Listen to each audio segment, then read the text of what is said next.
Hey, what's going on, everybody? So today, I'm gonna do a video that relates to Steve Bannon in my series, "The Many Crimes of Donald Trump and His Cronies," and kind of writing off of Steve Bannon. Today, I'm going to talk about Guo Wengui, a kind of a shadowy, shady Chinese dissident who's been accused of grifting and stealing money from his followers, who is an associate of Steve Bannon. But I will also talk about Michael Pack, and a lot of people don't know who Michael L. Pack is, but he essentially was kind of trying to turn all federal media into like this very pro MAGA state TV, almost kind of Mussolini like fascist kind of enterprise.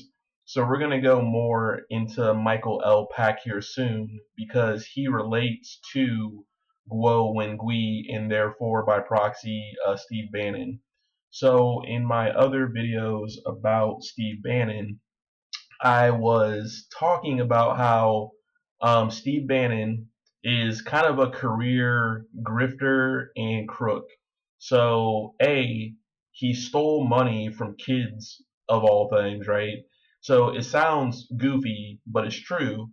So, Steve Bannon, formerly of Goldman Sachs, who was also, as we all know, was Trump's campaign manager in the 2016 election and kind of the brainchild behind a lot of Donald Trump's nationalistic talking points.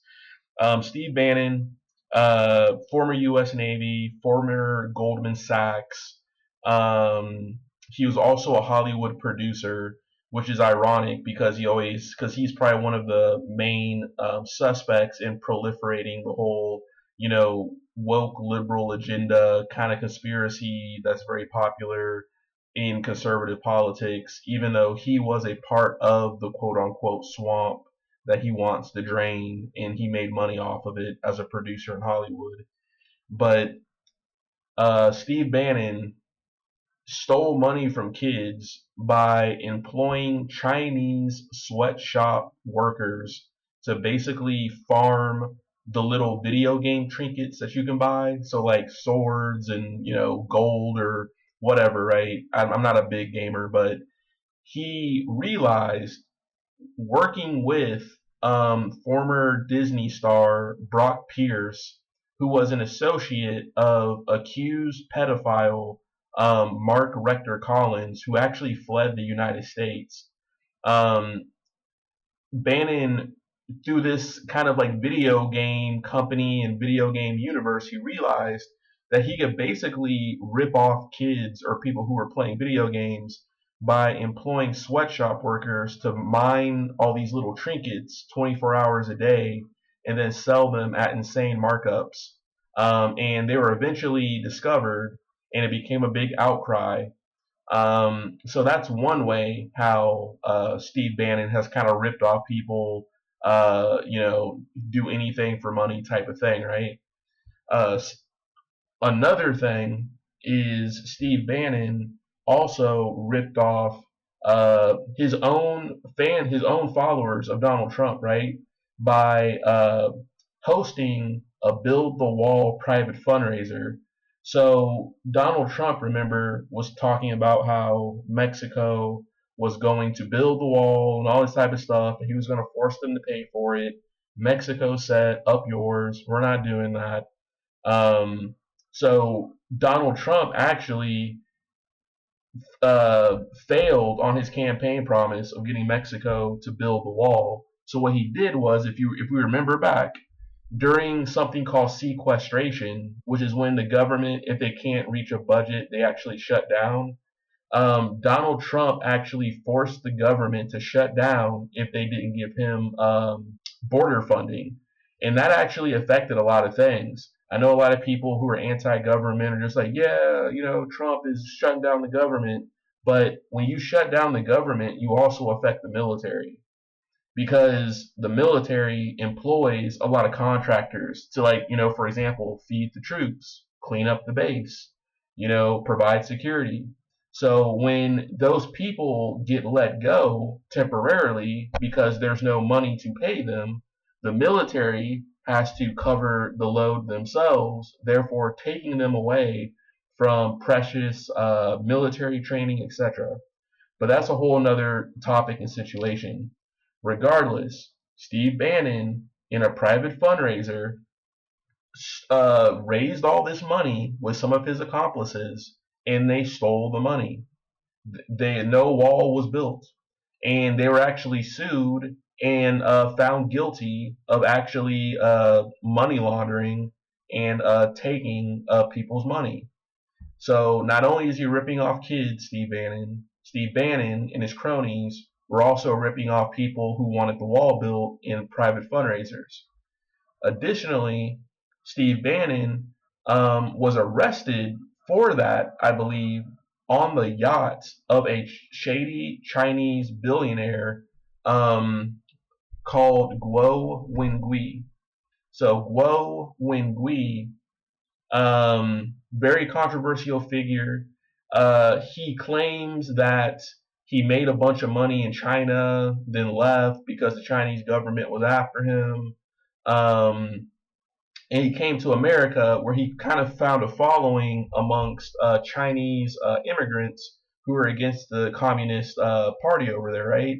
And of course, the United States and particularly Republicans being very anti-communist, kind of, elevated him up, right? And Steve Bannon, who has a very doomsday mentality, a view of the world, who was obsessed with China, who was obsessed with going to war with China, you know, um, kind of became friends with Guo, right? And they kind of became this kind of super team of grifters. And Steve Bannon was involved in some of the businesses that Guo Wengui was alleged by federal prosecutors of kind of ripping off his followers. So Steve Bannon is always seems to be around or doing something that's ripping people off of money. He's using the populist nationalist thing, which he is. He really is those fascist tendencies, but he's also grifting people in the process. But Steve Bannon was arrested on his yacht, this Guo Wengui guy. So we're gonna talk about them real quick. So peep this.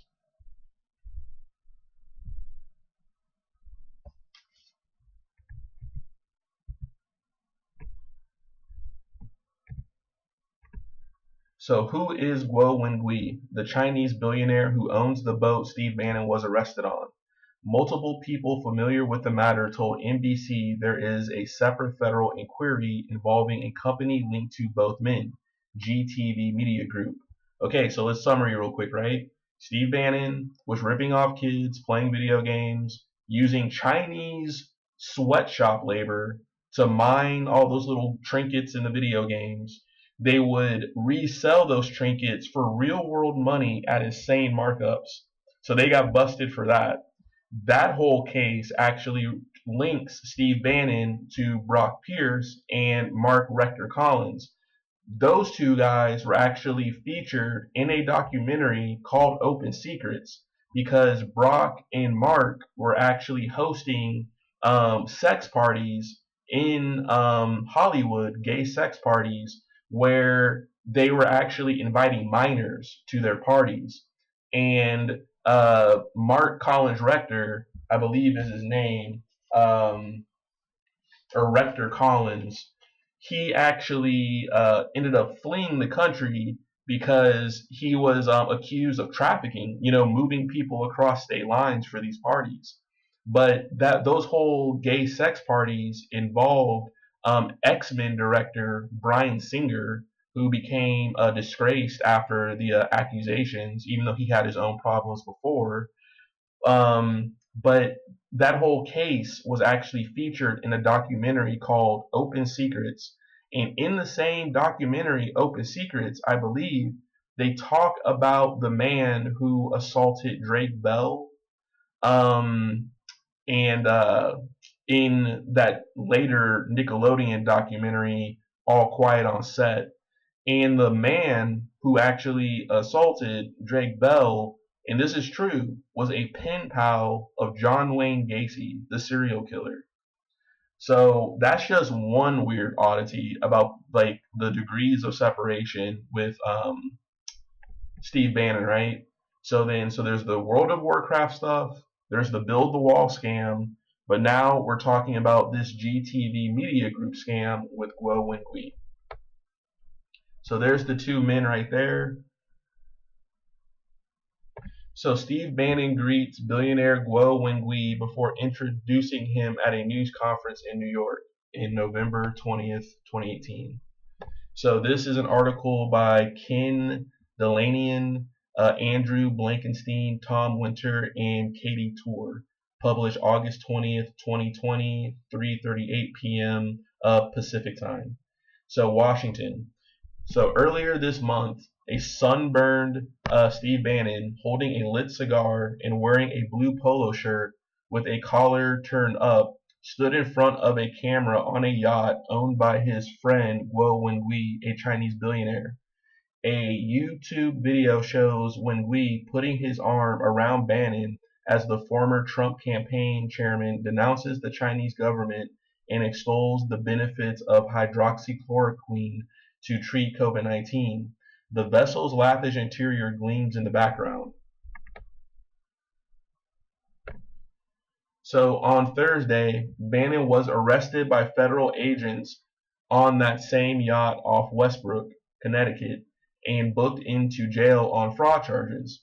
Though the charges appear to have nothing to do with the Chinese businessman, the arrest puts a new spotlight on Bannon's relationship with Guo, a controversial figure with his own history of legal entanglements.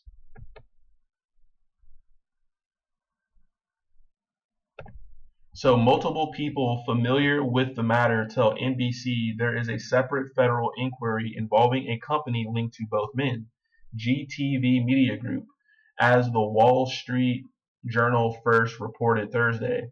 The FBI, the New York State Attorney General, and Securities and Exchange Commission are examining whether security laws were violated during a $300 million private offering by the company this spring, the source says. So see, Bannon seems to have this whole thing where they do a lot of these kind of shady private offerings, in other words, fundraisers type stuff, and the illegal syndication of stocks and things of that nature. So let me see. So security laws were violated during a $300 million private offering by the company this spring, the sources say. In a memo to potential investors, according to the Journal, the company identified Bannon as one of several prominent directors. So last month, investigators with the Mercer Island Police Department in Washington State took up an incident report from an unidentified victim who had become an investor in GTV Media Group, Inc., with the promise it was launching a video sharing platform similar to YouTube that was supposed to go huge, according to an official familiar with the matter. The investor wired $500,000 to receive shares in the company by the end of May, but never received shares. Wasn't able to get in contact with the reported suspect, the report stated. As of July 20th, local authorities noted that no crime had been charged and the FBI was investigating the matter. The Mercer Island PD incident report identified the suspect as Guo Wengui, describing him as a quote-unquote billionaire based out of New York, and noted there were other victims. Mercer Island police contacted the FBI. Local investigators learned that Wengui appeared to be a target of a large investigation, personally and pertaining to his business, according to an official familiar with the matter.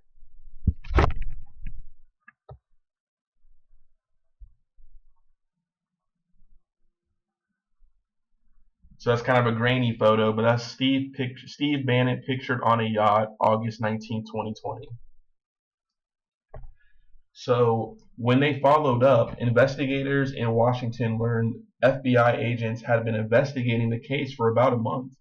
The victims have been calling the FBI, FTC, the Federal Trade Commission, and local police agencies have been reporting fraud for a failure to return on promised investments, the official said. Guo's lawyer declined to comment, and Guo himself could not be reached. Guo, who sometimes goes by Miles Kwok, is a mysterious and polarizing figure, a self-stylized crusader against Chinese communist corruption who has drawn the ire of the Chinese government but has also been sued by the Chinese dissidents. A former female employee alleges in an ongoing lawsuit that he repeatedly raped her, a charge he disputes, and a former Trump aide, Sam Nunberg, is among many who have sued Guo alleging defamation. He denies the allegations.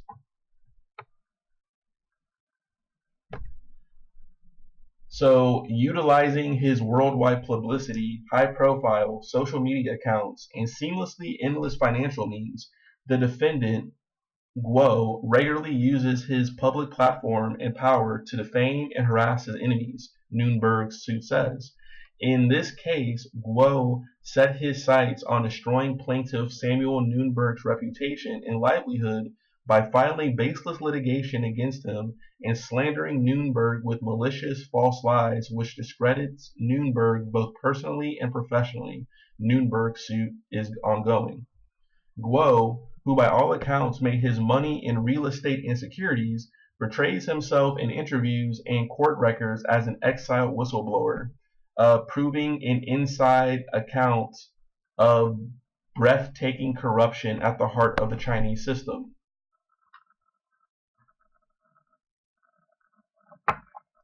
So Guo is a pioneer of using YouTube and Twitter to fight for the rule of law, human rights, freedom, and democracy in China, his lawyers wrote in court papers in a federal lawsuit in Maryland against a self-described Chinese democracy activist. Guo has exposed widespread corruption in the Chinese Communist Party, the CCP, multiple senior officials of the Chinese government, and their family members. The lawsuit itself offers an illustration of the divisions of opinion about Guo.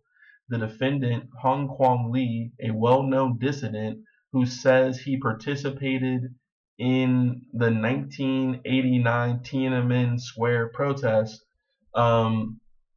accused Guo on social media of being a quote-unquote gangster and a quote-unquote communist spy puppy and a quote-unquote a rapist and of quote-unquote suffering from schizophrenia. Guo's lawyers wrote, charges they say are all false. The lawsuit purports to recount Guo's history, which includes a 1989 incident he says turned him against the Chinese government. So another photo of Bannon.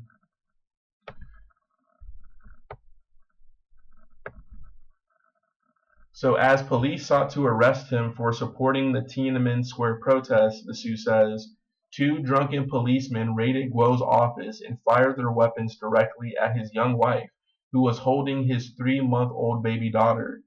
His younger brother tried to protect Guo's wife and daughter and was shot twice in the altercation, the suit says.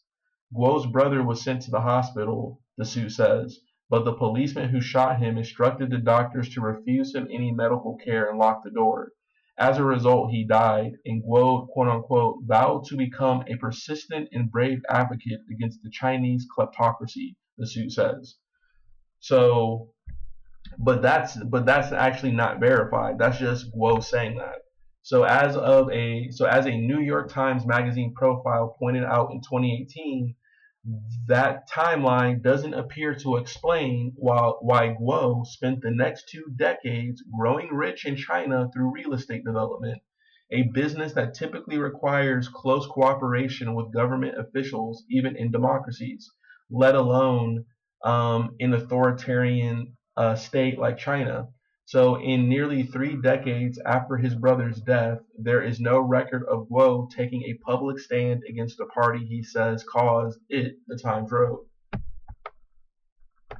So there are darker allegations against Guo than hypocrisy.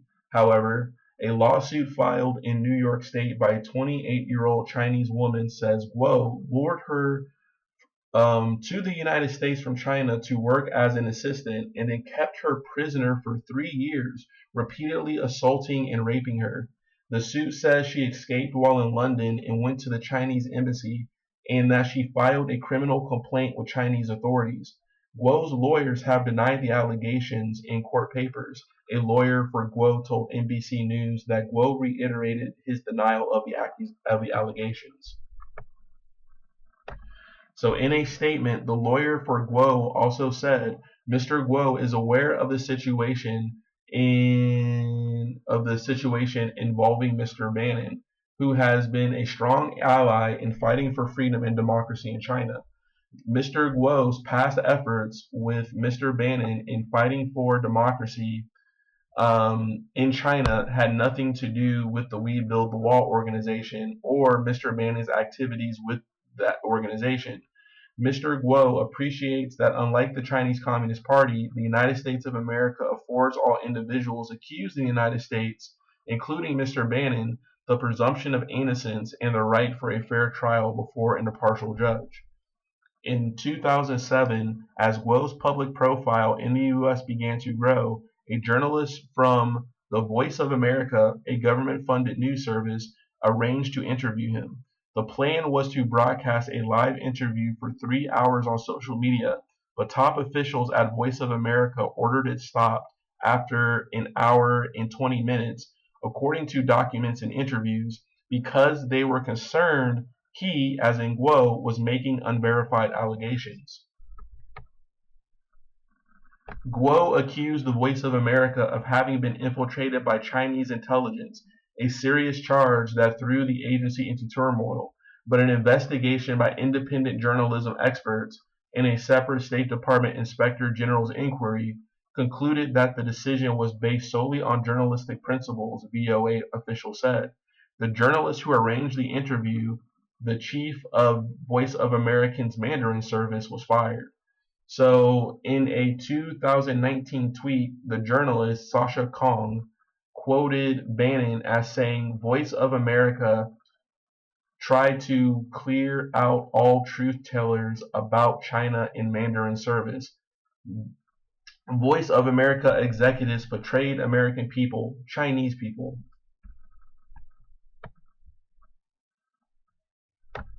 So earlier this year, a Bannon ally, Michael Pack, became the head of the U.S. Agency for Global Media, which includes Voice of America, after a long confirmation delay in his Senate confirmation.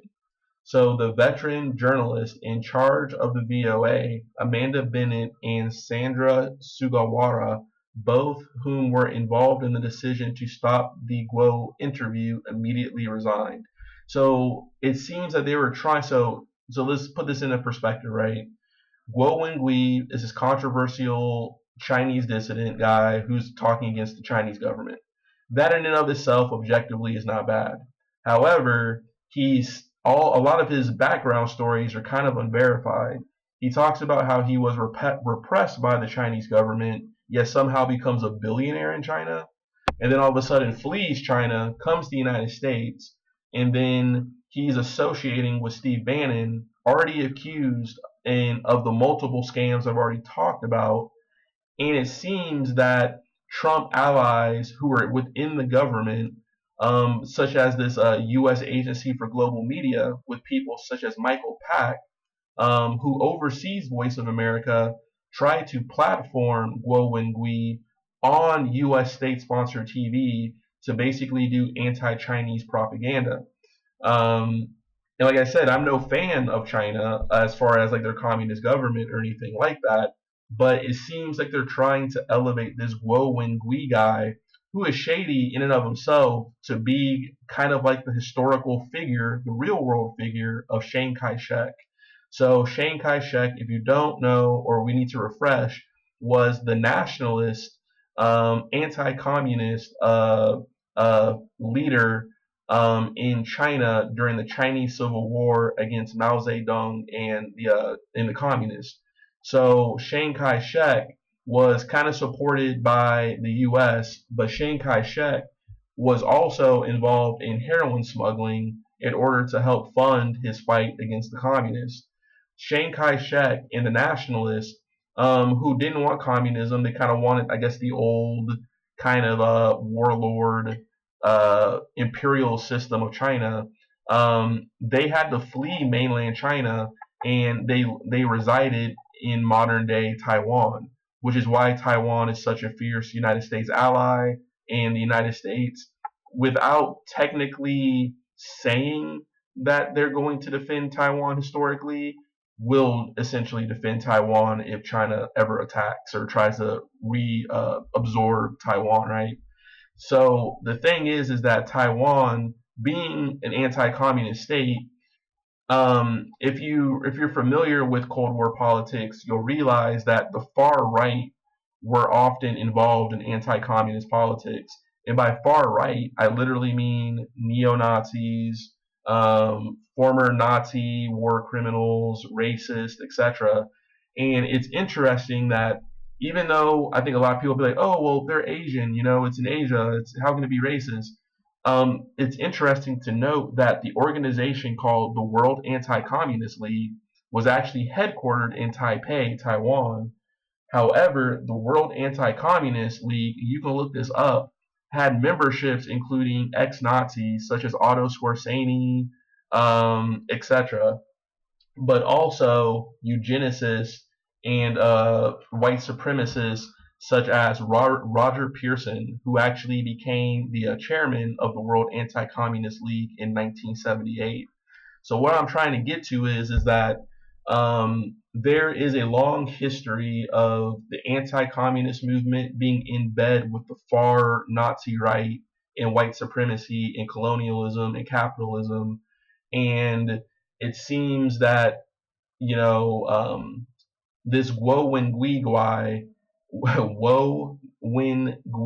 guy is kind of being prepped or primed to kind of be the Chiang Kai-shek like voice or something for like the kind of American MAGA movement. We're talking about like deeper level geopolitical propaganda, fourth dimensional type stuff here. But that aside, let's stay on track and talk more about Guo Wengui. So, so this is by the New York Post. Cops probe whether fire at Chinese billionaire's NYC pad was set remotely, by Jennifer Gould, Joe Marino, and John Fitzgibbon. Published March 16, 2023. Updated March 16, 2023 at 9:15 p.m. Eastern Time. So let me do this real quick.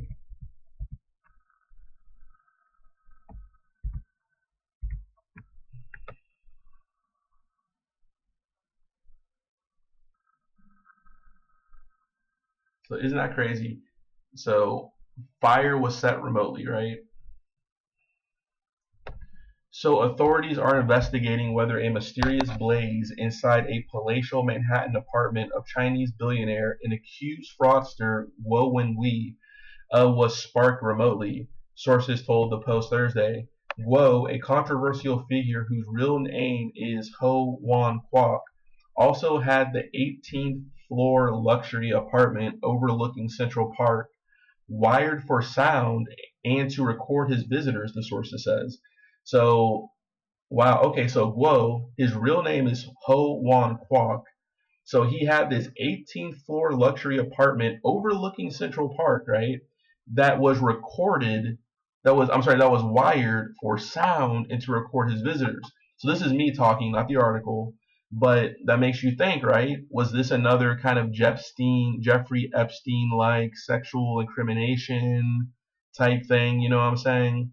In other words, trying to entrap people in order to make sure that they vote for like anti-China stuff and all this type of things, right? Or to like help elevate his power, etc. Who knows? So now back to the article. It was absolutely wired, the source said of Guo's luxury apartment at the Sherry Netherland Hotel on Fifth Avenue. Um, Everything that happened in there, especially in the solarium, was recorded, every word.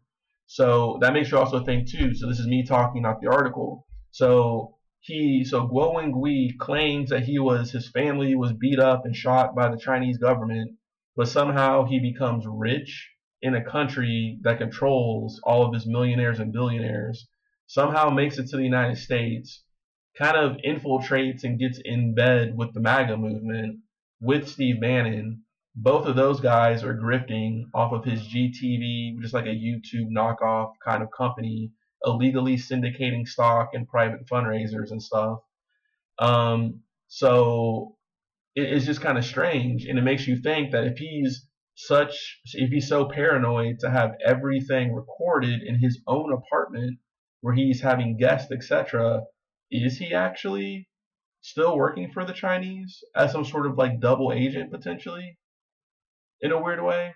Like, in other words, is his goal to kind of just infiltrate like the right wing nationalist populist movement of America in the Trump era that we live in for the CCP to actually just record and spy on people?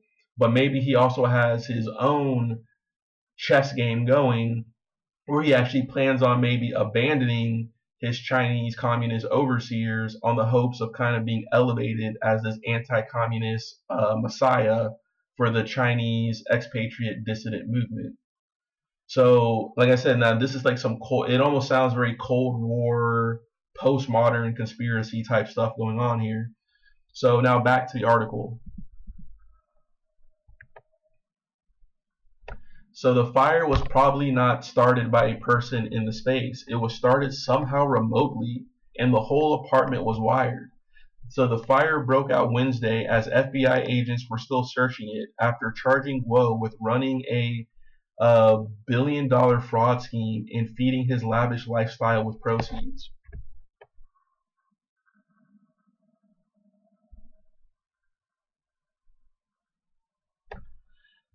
All right. So the sources said the flames destroyed the beautiful wood-paneled library. There was a bar in there. It was not clear what method may have been used to start the blaze remotely, but the FBI and FDNY are investigating the matter.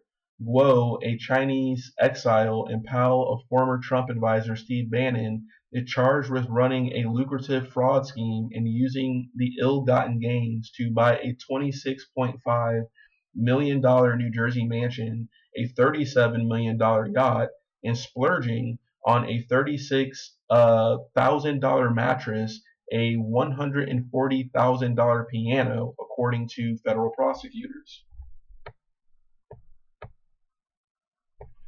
So the controversial billionaire amassed a huge online following after launching two nonprofits in 2018 critical to the Chinese Communist Party, the Fed said.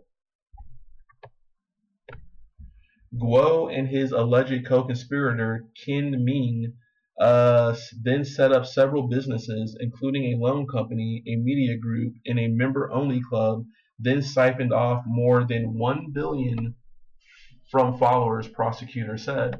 So he allegedly hosted the likes of Tony Blair inside the spacious apartment, sources said. So Tony Blair, that's the former Prime Minister of the United Kingdom, who was kind of like he was the Prime Minister, and this is just me talking, not the article. Tony Blair was the Prime Minister during the Bush administration, so he was like the George Bush of England, even though they were technically in different kind of political sides or whatever. But Tony Blair kind of helped George Bush with the justification of the Iraq War. So let me see here. So that's a photo of the apartment.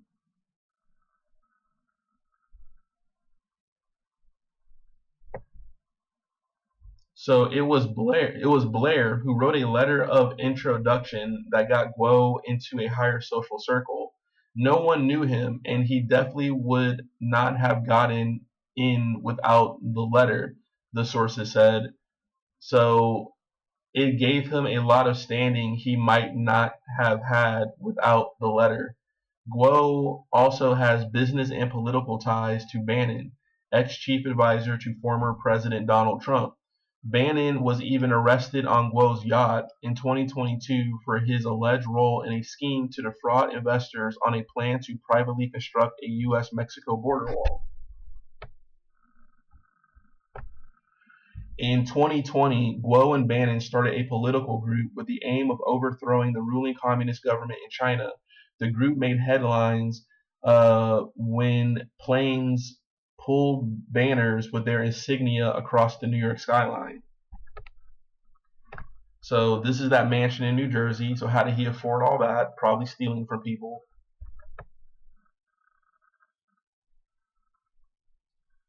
So he bought the Manhattan penthouse for $67.5 million in 2015. Where is he getting all this money? $67.5 million penthouse, $37.5 million mansion, a multi-million dollar yacht.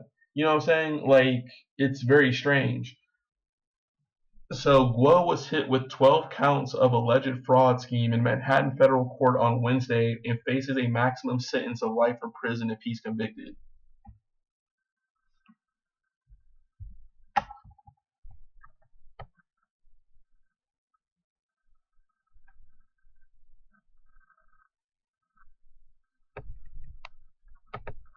All right, so here's another article.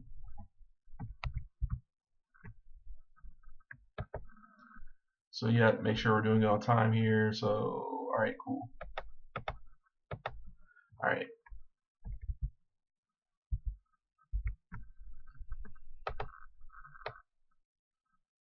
So this is from Courthouse News Service. You see here, July 12th, 2024. This article was written by Eric Ubelacker. So the article is titled "Prosecutors Rest Case Against Chinese Businessman and Advocate Guo Wengui." Guo's fervent anti-communist advocacy made him a darling of the American right, going into business with Trump White House aide Steve Bannon to start GTV in 2020.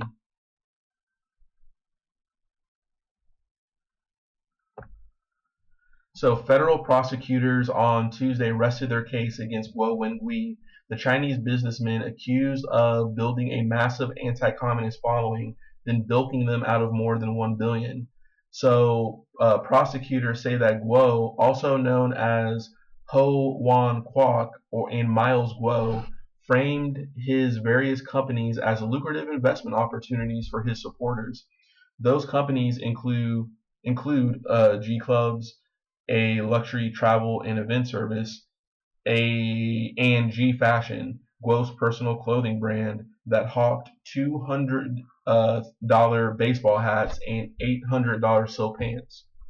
His fervent anti-communist advocacy made him a darling of the American right. Guo and his closest allies frequently appear on conservative news reports like Real America's Voice. In 2020, Guo went into business with Trump White House aide Steve Bannon when they started GTV, a video streaming service targeted toward those weary of government censorship. Promoting his own luxurious lifestyle to his fans, Guo promised big returns and opulent perks to those who chose to invest in his projects. In reality, prosecutors claim that he was skimming investor cash from his businesses to fund his life of excess. It has been nearly 6 weeks since the government started presenting its case.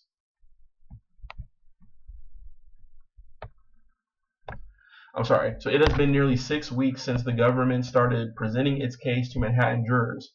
Prosecutors presented testimony from a number of purported fraud victims who collectively dumped millions of dollars into Guo's business ventures. Miles Guo stole my money, witness Jenny Lee testified last month.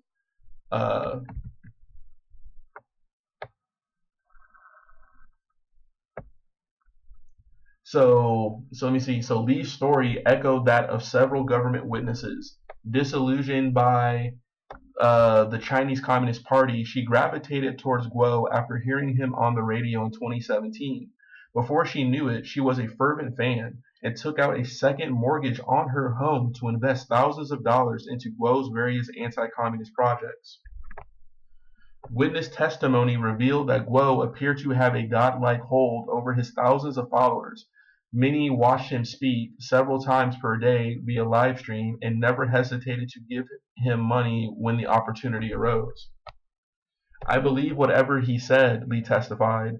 In total, Lee lost most of the $100,000 she sunk into Guo's companies, much like Li Zhu, another government witness who said he invested around the same amount of cash and wound up more than $30,000 in the hole.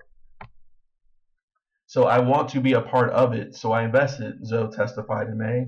According to court filings, Guo's defense team hopes to elicit testimony from a quote-unquote non-victim investors in an effort to counter stories from Li, Zhu, and other government witnesses. But prosecutors asked U.S. District Judge Annalisa Torres to block such testimony as unduly prejudicial. So this is me talking. In other words, Guo's defense team are trying to basically bring in character witnesses that have nothing to do with the charges against him in order for them to hear the sob story and basically or hear Guo's sob story and affect the jury essentially. But the prosecutors are saying that that would be presidential, in other words, preferential to Guo and the defense. So the fact that certain individuals did not recognize, and some even still to this day do not recognize, that they were victims of a fraud is irrelevant and has no bearing on what the government is required to prove at trial, prosecutors told in a June filing. For that reason, the probative value of any such testimony is non-existent, while the risk of confusing the issue before the jury and unfairly prejudicing the government is high. So let me see here. So Guo's lawyers will also look to call George Higginbotham, a former Justice Department employee who pleaded guilty in 2018 to lobbying on behalf of foreign interests, to testify about his conspiracy to persuade Trump administration to repatriate Guo back to China in 2017. So his testimony, which is partially opposed by the government, would speak to Guo's claims that he is being targeted by the Chinese Communist Party and truly believes the vision he's selling to his supporters, right? So don't get me wrong, the Chinese government is hardcore when it comes to people who get away, right? So there's I think there's kind of like the myth that, once a part of the CCP, always a part of the CCP. And, we've seen stories in the news of, and this is not to demonize Chinese people at all. Chinese people have a very strong, long history with the United States of America. They helped build America. I'm not even just talking about the stereotypes of helping us build the railroads and all the various Chinatowns, but Chinese Americans are a vital part of the American experience. And I appreciate that. I have nothing against Chinese people. But the Chinese government is known for kind of keeping tabs on people who leave China. So I wouldn't be surprised if maybe this lobbyist, George Higginbotham, who was maybe working for the Chinese, was trying to, lobby people in the government to basically deport Guo back to China. That's very plausible. However, that does just because multiple things can be true at the same time. So even though the Chinese government may be trying to get him back into and essentially extradite him back to China, which can actually be for good reason, because maybe Guo, who's obviously operating under different aliases, could be a criminal back in China. He could be a dangerous person who's just living in the United States off of other people's dollars, ripping them off, sleeping with women and living the high life on yachts and all this type of stuff, when he could actually be a dangerous person in China. But because he knows how to grift and manipulate, he knows that he could just talk about anti-communism and basically find a bunch of fans on the right wing of American politics, notably in the Trump administration and also in the kind of right-wing conspiracy theory YouTube universe, like the Epoch Times, a lot of the right-wing comedy circuit, Alex Jones, etc., etc. Right? So, so, so I just that was me talking there, but it seems that Guo and his defense team, sure they can point out that yeah, the CCP wants him back for maybe good or bad reasons. Who knows? Like maybe they have legitimate reasons, or maybe they're just being these totalitarian communists who just want to give him re-education or something. But two things and multiple things can be true at the same time. Like I said, he could also be a criminal. You know what I'm saying? And people are accusing him, other Chinese expatriate dissidents are accusing him of stealing.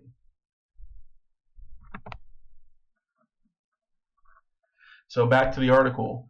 Still, Guo is up against damning testimony from not just his disgruntled investors, but from several former employees as well.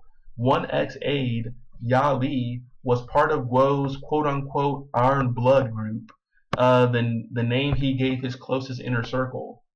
So now a cooperator of the government, Li testified last month that Guo's whole movement is a scam.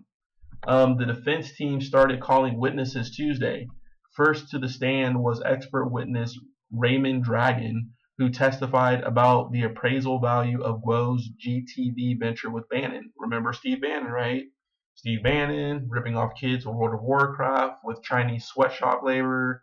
He was involved with internet gaming entertainment with former Disney star Brock Pierce, who was backed by convicted pedophile Mark Rector Collins. Both of those guys fled the country, even though Brock Pierce was later kind of he got off the hook. But Mark Rector Collins actually fled the country and is actually living. Some people speculate anywhere from Spain to the Netherlands or even the Dominican Republic. And to Bannon, in relation to this Brock Pierce, Mark Rector Collins thing, is that even after all the accusations against Brock Pierce, Steve Bannon was still trying to get Brock Pierce elected to Congress as late as 2018, almost a decade after the allegations of the underage sex abuse scandal against Brock and Mark Rector Collins. So just think about that. This is the type of person that Steve Bannon wants to do business with. Maybe there's some weird stuff about Bannon we just don't know. Even more, some even creepier stuff. But back to the Guo article, right? So Guo is criminally charged with racketeering, conspiracy, wire fraud, securities fraud, international money laundering, and other counts. If convicted, he could be sentenced to more than 200 years in prison or be deported to China, where he is wanted on accusations of rape, kidnapping, and bribery. So there's that, right?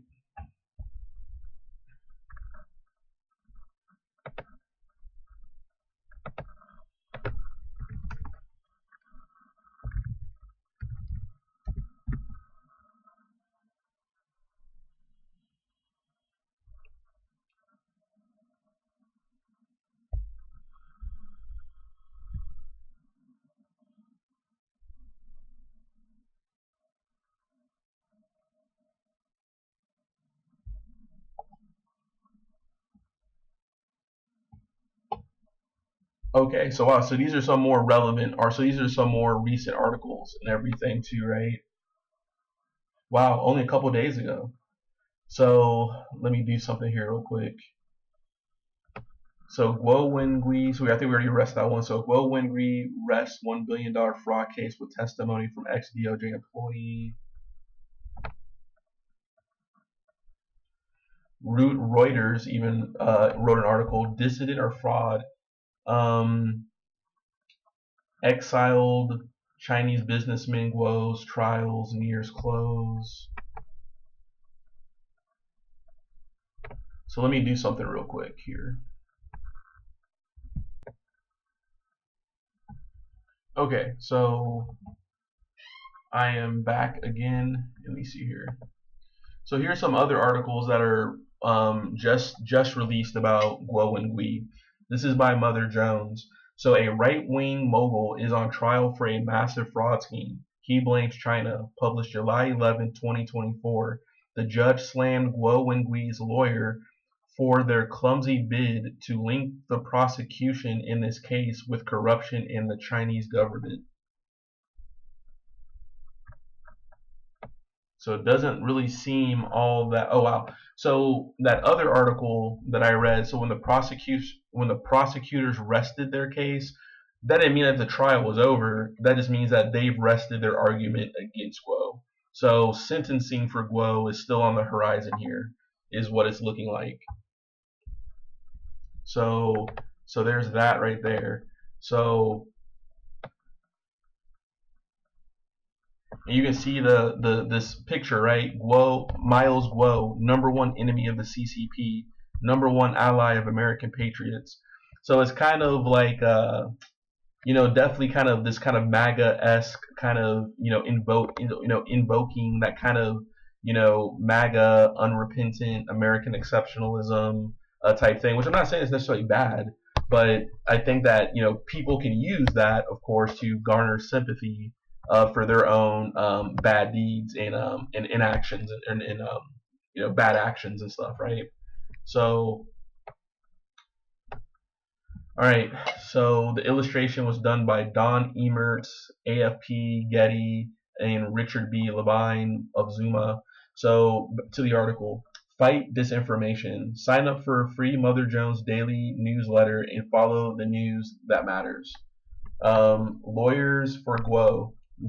Okay, so lawyers for Guo Wengui, the exiled Chinese mogul, on trial in New York for allegedly stealing hundreds of millions of dollars from investors and business ventures he launched, rested their case this week with a seeming non sequitur. The defense's last witness was George Higginbotham, a former Justice Department lawyer who pleaded guilty in 2018 to conspiracy to make false statements to a bank. So Higginbotham did that as part of an illegal lobbying conspiracy that included efforts to pressure the Trump administration to extradite Guo to China, where the mogul faces various criminal charges, including fraud, bribery, and rape.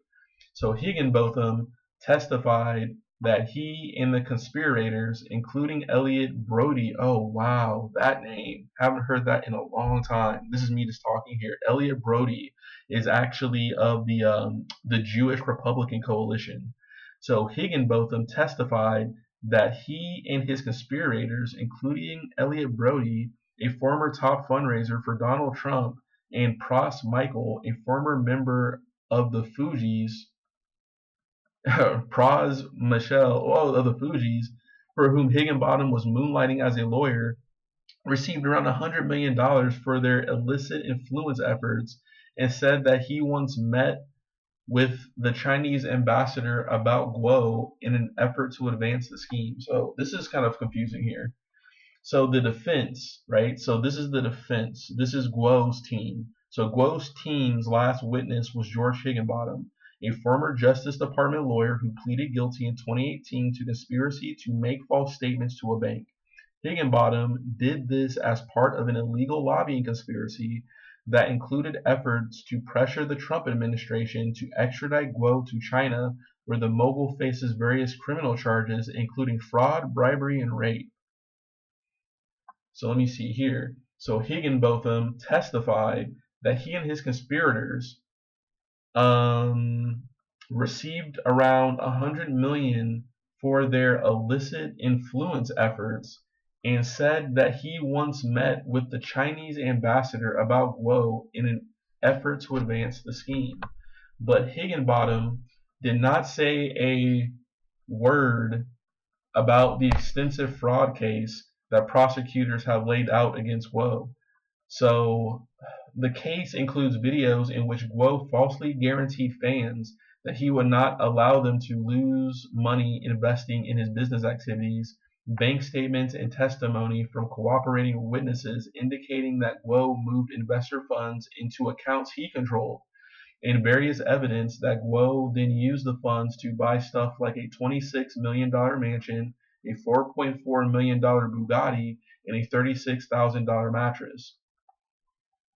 So let's go. So let's read that again. So, but Higginbotham of Guo's team did not say a word about the extensive fraud case that prosecutors have laid out against Guo. So that relates to the other article we were talking about, right? So they're trying so Guo's defense team brought in these witnesses who are talking about stuff that has nothing to do with the charges against Guo, to kind of like distract from the fact that he's being accused of laundering and ripping off his fans and investors. You know, very interesting. So Higginbotham, who knew nothing about the case, could offer no information related to the charges Guo faces. Um, his appearance highlights a strategy by Guo's lawyers to instead play up the client's self-styled image as a critic of the Chinese Communist Party and to point that Chinese agents have made extensive efforts to silence him. And that's interesting. So how did Higginbotham get involved with the Guo team? And that's an interesting link. Like how was Higginbotham brought on by Guo Wengui's defense team is kind of a mystery. Because in theory, Higginbotham, if the allegations against Higginbotham are true, is kind of an enemy of Guo, because Higginbotham sounds like he was being lobbied to influence U.S. lawmakers to extradite Guo. But now all of a sudden, Higginbotham is on Guo's defense team. So something's not really adding up there, unless Higginbotham just had some moralistic change of heart against Guo and thought he was wrong, or there's some weird backdoor cutting a deal sort of thing, or maybe Higginbotham or whomever has some dirt on him, which could be possibly have been recorded at Guo Wengui's Fifth Avenue apartment, the same apartment that was set on fire allegedly remotely somehow. Like, this is crazy stuff. All right, so back to the article. So during the trial, Guo's lawyers have missed no chance to brandish a stipulation they reached with prosecutors, which says that in 2017, a U.S. law enforcement agency assessed that Mr. Miles Guo was the highest priority of China repatriation efforts aimed at CCP critics within the Chinese diaspora. So Guo lawyer Sid Harda Kamaraju cited the stipulation repeatedly during the first portion of his summation on Wednesday. Kamaraju argued that CCP targeting of Guo and the scheme Higginbotham took part in gave Guo reason to believe that the CCP can influence DOJ employees. And okay, so first and foremost, let's be real here. China and the United States, even though we have our differences, we still communicate with each other. That's the thing about it. I think a lot of people have this whole notion of like, oh, they're communists, all this type of stuff. You know, they make it sound that like China is like North Korea or on the Iran level. We still get most of our stuff from China. We still have tourism with China. We still have Chinese people in America. Even though our countries, our political entities have problems with each other, they still cooperate when it comes to certain levels of diplomacy. Even though it's a very kind of we're shaking hands, but we're crossing our fingers behind our back, and that's just the notion of just global politics between countries. You know, even during the Cold War, you still had the U.S. State Department having communication with Russia, even though we were at high alert with them. So it's kind of interesting to think that so the CCP, where I'm trying to get at, is that China can actually talk to the United States and say, hey, there's a potentially dangerous person in your country. We want him back. No different than how the United States, when a person flees to France, for example, Ira Einhorn, right? The Ira Einhorn case. A lot of people don't remember. It's kind of lost to history. He was called the Unicorn Killer because Why they called him that, I don't know. But he killed his girlfriend, put her in a trunk, and then fled to France. And France doesn't have an extradition treaty with the United States of America. So he was able to live in France scot free for like decades, even though the United States requested his extradition back.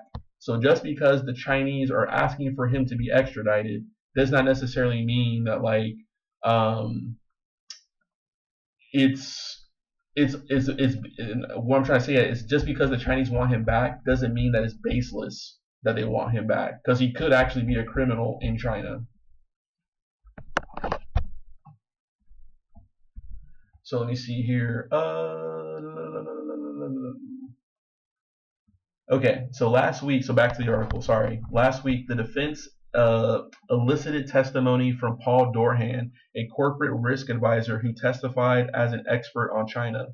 Dorhan said that Guo, in broadcast in 2017, had exposed corruption at the highest levels in China, which is extremely embarrassing for President Xi Jinping, and his close circles. So that's just it, right? This is me talking again. Even though Guo Wengui is most likely a fraudster, a criminal, etc., he's a useful tool in a pawn for the far right contingent within American politics, notably the Trump administration, the Bannon people, etc., the Bannonites, the Trumpites, or whatever. In other words, they're basically the new McCarthyites, so like neo McCarthyism types, right? Rabid anti-communist, John Birch Society, conspiracy theorists, loons, and stuff like that, right? Guo Wengui is kind of a useful asset to them. So I think that there's a lot of people vouching for Guo because they plan on using him for kind of political purposes. And they're willing to turn a blind eye to his fraud and corruption. Just like people are willing to turn a blind eye to Steve Bannon's corruption. You know, you never hear about Republicans saying distancing themselves from Bannon, or saying that he's not allowed to come to Republican events anymore, because it's not about morality. It's not about that. It's about realpolitik, pragmatic winning at any cost, and they'll use anybody in order to push their right-wing agenda in the United States. So back to the article. So in my professional opinion, Mr. Guo is public enemy number one in China, Doran said. So this Doran guy and this Kamaraju guy are Guo's lawyers. So this focus on the Chinese government's dislikes of Guo is arguably responsive to the prosecution's contention that the anti-CCP movement Guo built with former Trump advisor Steve Bannon was effectively a con, a means of winning the trust of CCP-hating Chinese emerges in order to fleece them. One of Guo's lawyers, Sabrina Schroff, has also suggested that Chinese hacking efforts explain why Guo created numerous bank accounts. Prosecutors say it was for money laundering. So another reason to highlight China's beef with Guo may be to hint at a claim that Guo's supporters have made since last year's arrest, or since his arrest last year, that the Justice Department's prosecution of Guo is itself the result of nefarious Chinese influence efforts. Judge Annalisa Torres has barred Guo's team from making his argument in court, ruling that the theory is unsubstantiated and presidential. Okay, so Judge Annalisa Torres actually did follow through with the prosecution's plea to not include this random ass stuff about him being, a Chinese dissident and the government's after him, because those are unsubstantiated. They have nothing to do with the fraud case against him. So back to the article, and though Higginbotham's illegal lobbying had nothing to do with his DOJ day job, he was in fact fired as a result of his moonlighting. Prosecutors and Torres have accused the defense of hoping that Higginbotham's one-time employment at the department, now prosecuting Guo, will confuse jurors, right? Exactly. So they're trying to bring in this Higginbottom guy who has DOJ credentials formerly before he got fired. They're trying to use that to kind of like sway the trial, that there's some government conspiracy to extradite Guo back and all this type of stuff. Um, so yeah, kind of being very underhanded tactics by the Guo defense team. So clearly bringing that up is merely a rather clumsy way of trying to link the prosecution in this case with corruption in the Chinese government, Torres said during a sidebar with attorneys on Monday. So Torres basically brought over both parties and basically told the prosecution that, hey, like, what are y'all doing? Like, this is clumsy. Like, this is like you're trying to turn the trial into a circus event and not focus on the victims at hand and having a strong case to defend your defendant against the prosecution. So back to the article. Guo's lawyers did call witnesses aimed at undermining aspects of the government's case. And Kamaraju argued in detail Wednesday that prosecutors have not proved Guo committed fraud. But much of the defense's focus has been on asserting that Guo's attacks on the CCP were sincere. Schroff, in the defense's opening statement, called his campaign the essence of Guo's entire being. That assertion tracks the biography Guo has promoted since 2017 and may have pleased the scores of his supporters who packed the Manhattan courtroom throughout the trial. Wow. So even that's crazy. So Guo's supporters are also packing the Manhattan courthouse and everything like that, though, too. So they're probably protesting, they're probably obstructing, they're basically doing whatever they can to help Guo, because Guo, despite the charges against him, does have a very rabid kind of QAnon-like following.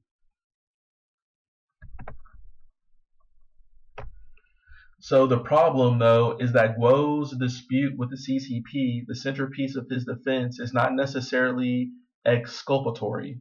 Guo could be a real target of Chinese spies while also being a fraud. Exactly what I was saying. Like, he could be a target of the CCP, but he'd also be a criminal. So back to the article. Guo's lawyers might lack better options, but they are left banking on the hope that at least some jurors find the freedom fighter story they are selling so appealing and perhaps so confusing that they overlook the mountain of evidence against Guo. So federal prosecutors, who are presumably eager to keep their sprawling RICO case simple as possible, have regularly responded to defense efforts to position Guo as an uncompromising CCP critic by returning jurors' focus to his alleged crimes. Exactly. So the defense is trying to basically push the sob story that he's this poor Chinese dissident trying to stand up against the CCP, whereas the prosecution says, hey, everybody, let's stay on track. Let's talk about the fraud. Let's talk about the money laundering. Let's talk about the multiple bank accounts, etc. Back to the article. So as a result, the defense, for much of the 7-week trial, has had fairly free rein to present a simplified and highly dubious version of their client as a lifelong dissident. Jurors, all of whom attested they knew nothing about Joe's case before the trial, remain presumably unaware of years of robust questioning of whether Guo is in fact a dissident or a double agent, as federal judge Louis Lehman, presiding over a lawsuit in the same courthouse as Guo's current trial, put it in a 2001. Ooh, that's a tongue twister right there. Sorry about that. Wow. So I'm reading that over again. Jurors, all of whom attested they knew nothing about Guo's case before the trial, remain presumably unaware of years of robust questioning of the quote-unquote whether Guo is, in fact, a dissident or a double agent, as federal judge Louis Lehman, presiding over a lawsuit in the same courthouse as Guo's current trial, put it in a 2021. Okay, all right. So at the time, Lehman concluded that the evidence at trial does not permit the court to resolve that question and that others will have to determine who the true Guo is. Okay, So in other words, I guess his other judge in the same courthouse that the jury is going on is basically saying nobody really knows who Guo is. They don't know if he's himself, an agent, a spy, a double agent, a fraudster. So really, it's going to kind of be up to the jury to kind of almost make their own character assessment of Guo before they make their verdicts. So last year, prosecutors filed a heavily redacted motion revealing that federal agents in 2019 executed search warrants against Guo that resulted in the seizure of more than 100 electronic devices and documents from a safe in one of his homes, which is very Jeffrey Epstein. So that search was not related to the fraud case for which Guo is currently on trial, the filing said. And according to a former lawyer for a Guo co-defendant, it was carried out by counterintelligence agents of the FBI. So, let me see here.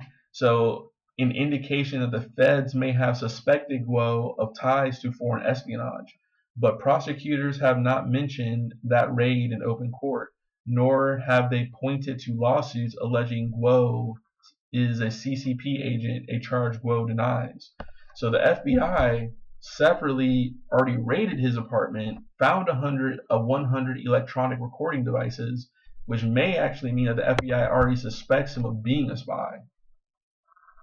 So this guy is wild, man.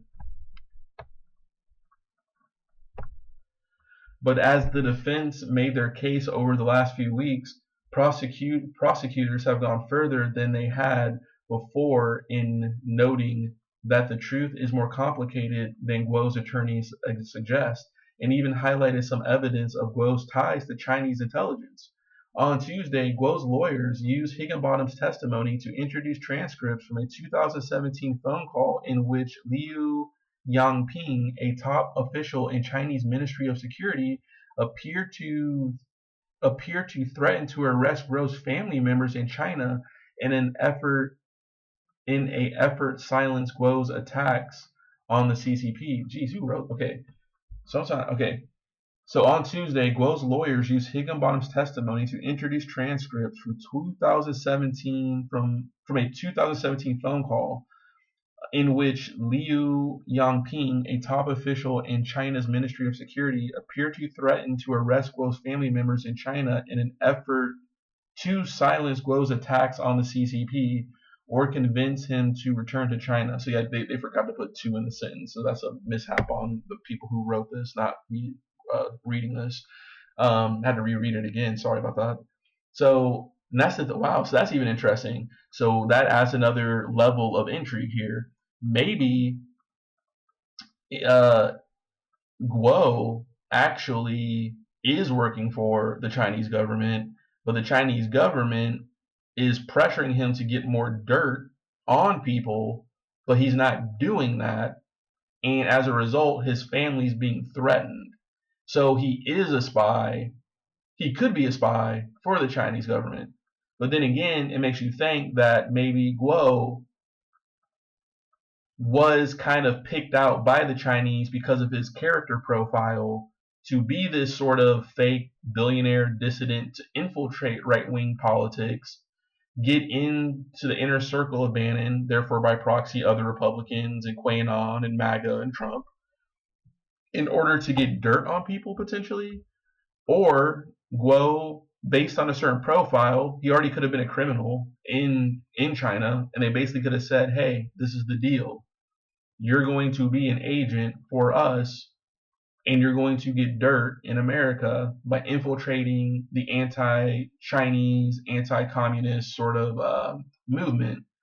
And it's very possible, or plausible even, that Guo, when he got over here, even though he's on a secret mission for China, this is just theorizing, this is just me theorizing, went rogue and then got a taste of the freedom, then went on these lavish spending sprees, ripping off the Chinese dissidents he's supposed to be supporting, in theory, for the right-wing movement that he's infiltrated. So it could be a lot of things. It seems that Guo has these very weird charges in China, such as sexual assault, bribery, things of that nature. He could have been given an ultimatum by the Chinese government to say that you're going to go to America to infiltrate and spy on people. They give him this, he creates this sort of persona of being a freedom fighter. He's therefore able to cozy up to the right wing circles of American politics, but he realizes that he can make money off of this for his operation. He can. It's almost like a weird. It's like the same thing that happened in kind of Iran Contra type stuff. Like they have a mission, but then they realize they can almost kind of skim money off the top through like the legal arms and drug dealing type stuff, right? So he creates all these other businesses. He's skimming money off the top. That gets him in trouble with the feds, the actual federal authorities. Now he's on trial, and it's just wild. This should be a bigger story than what we're really hearing here. Wow, very interesting. So let me go back to the article here.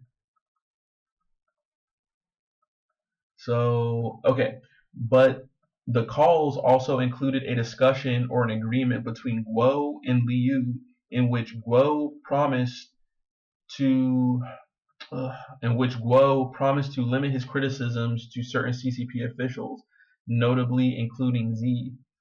On cross-examination, Assistant U.S. Attorney Juliana Murray pointed to a portion of one of those calls in which Guo said he just wanted to protect my money, my life, and my wealth. He added that I still love the country and the party. Ooh, I still love the country and the party. Wow. And you also got to think too, is that there's factions within the Chinese government, probably, right? Just like we got factions in our government. So you have the hardline CCP people, right? But you also probably have those who are pro China and pro CCP, but they're kind of gotten a taste for the good life in the kind of the Chinese billionaire sort of people, right? Like they still work for the government. Their wealth is still owned by the government, but they're kind of like commissars of this kind of wealth as China kind of plays communism, but also playing capitalism. It's like state-sponsored capitalism controlled by the Communist Party. So a lot of those people who are charged with running the businesses, they're effectively billionaires, and some of them live abroad. They're kind of like the oligarchs of China. So it kind of seems like there's a faction within the CCP, and maybe they're the handlers of Guo Wengui. But Guo Wengui is kind of playing all the sides against each other in a weird way. For like he's playing his own 4D chess, but now that he's been ripping people off the United States, now he's on trial, and we're digging deeper into the craziness of his story. Interesting.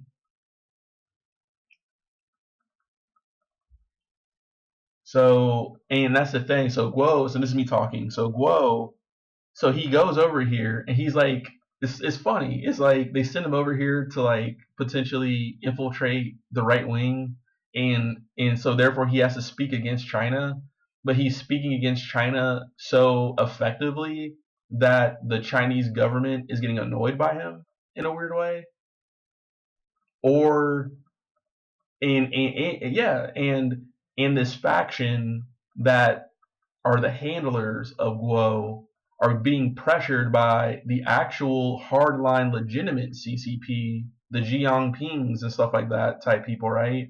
To be like, why is this agent just going rogue, it seems? So there's pressure on them to control him, otherwise their neck is on the line. So therefore you have this very kind of Jacobian, weird revenge, postmodern Thomas Pynchon like drama going on here, and or it's very Coen Brothers Burn After Reading type stuff, um, and it's very interesting. I'm speculating here, but the more I read about it and just how my mind works, I wouldn't be surprised if he's a Chinese agent, but he's probably like a double agent.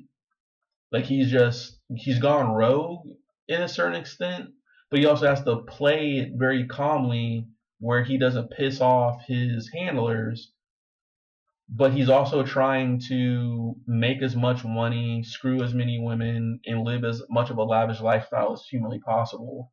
Because what he fears is getting extradited back to China, and then the handlers, most likely, who are kind of playing the Chinese government themselves a little bit, for whatever reason, maybe they want more of the business billionaires to have control over China, over the actual CCP itself, in the hardliners in the Communist Party. They're going to have to answer for Guo, and that's when heads are going to start rolling potentially. So it seems like this is this weird house of cards thing going on here. So let's kind of get back to the article, and I think we're almost done here. Um,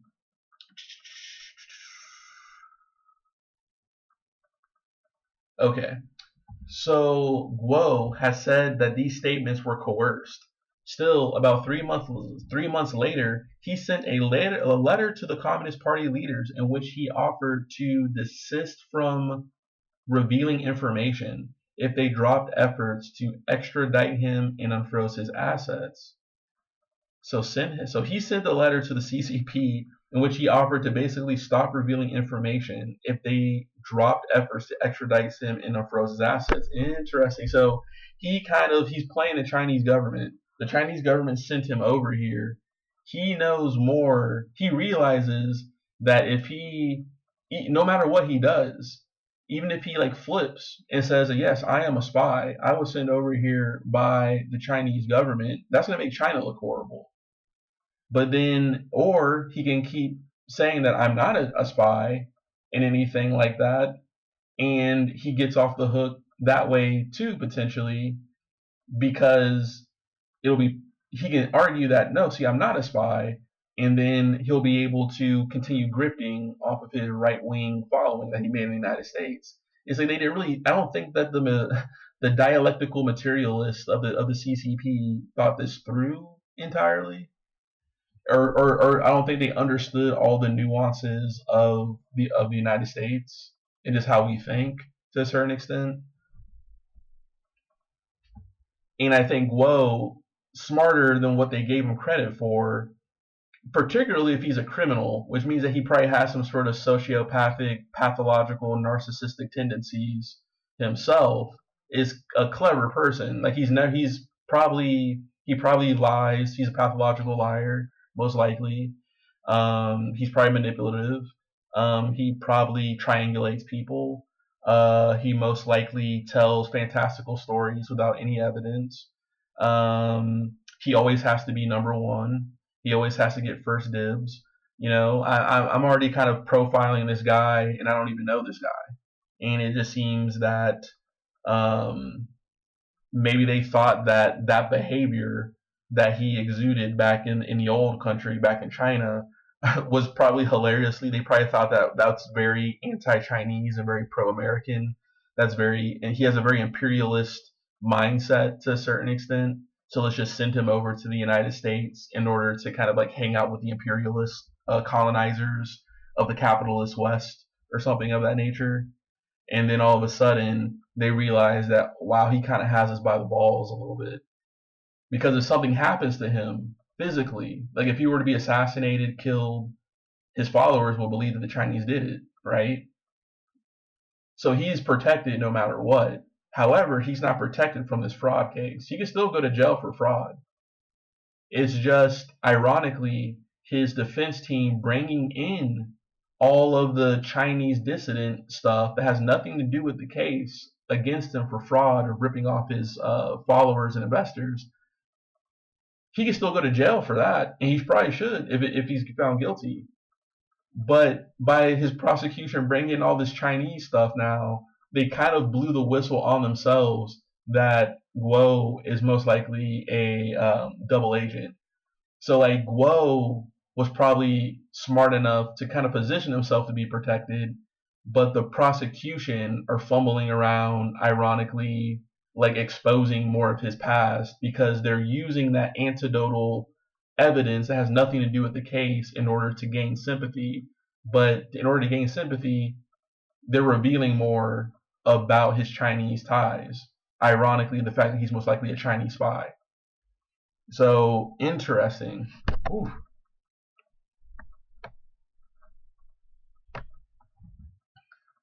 Wow, man. So let me see here. So, but the calls, so I'm back to the article, but the calls also included discussion on an agreement between Guo and Liu in which Guo promised to would limit. Gee, who wrote this? But the calls also included discussion of an agreement between Guo. This is like something I would write. Like, come on, I'm not paid to write.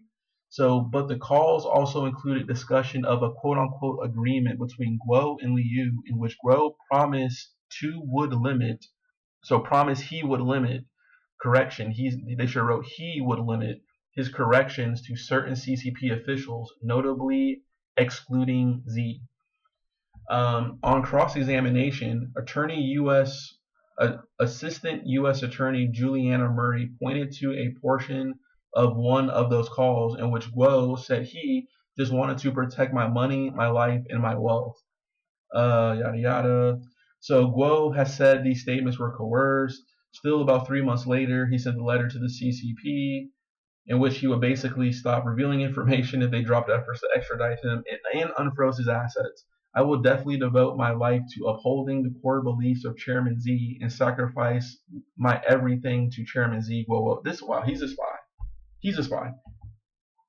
Guo Wengui is a spy sent here by China to infiltrate the right wing.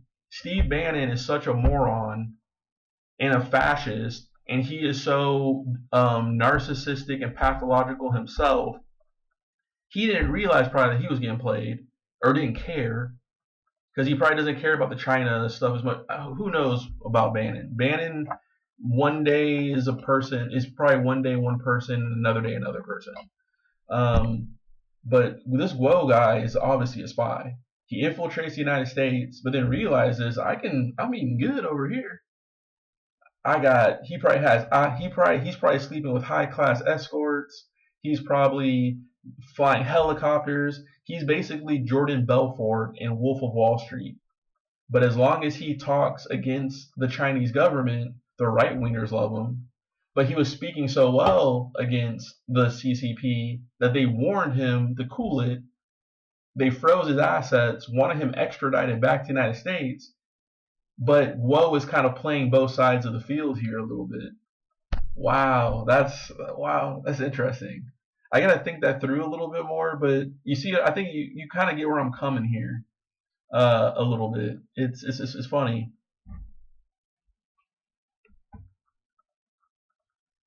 What? Like, this is wild. Man, so earlier in the trial on June 3rd, Assistant U.S. Attorney Ryan Finkel also brought up Guo's past ties to another senior security minister official named Ma Jian. Ma's influence, as Mother Jones and others have reported, appears to have helped Guo make a fortune in Chinese real estate. Huh. So wow. Okay, so he has ties to all these Chinese security ministry people. So in his summation, Kamaraju suggested that Guo fled from China in 2014 due to his criticism of the CCP. Let's rewind here. So earlier in the trial on June 3rd, Assistant U.S. Attorney Ryan Finkel also brought up Poe's past ties to another CCP security ministry official named Ma Jian. Ma's influence, as Mother Jones and others have reported, appears to have helped Guo make a fortune in real estate. So, interesting. And who knows, maybe even Guo. So Guo had ties to these security people, but they also had ties to real estate in China, right? Because it's all owned by the party type stuff, right? So Guo becomes kind of like a party insider himself, is able to cash in on the management of these millions and billions of dollars in real estate. it's very possible that Guo in China maybe even stole money from the CCP and fled to the United States. And maybe that's one of the reasons why they froze his assets too, because according to Chinese law, he's a crook, he's a criminal. He stole from people over there potentially, but he's also stealing over here. So it's like we're probably dealing with a person who will steal from anybody. He'll steal from Chinese pro-democracy dissidents. He'll steal from the Communist Party. He'll steal from American right-wingers, etc., etc. Wow, this is interesting. So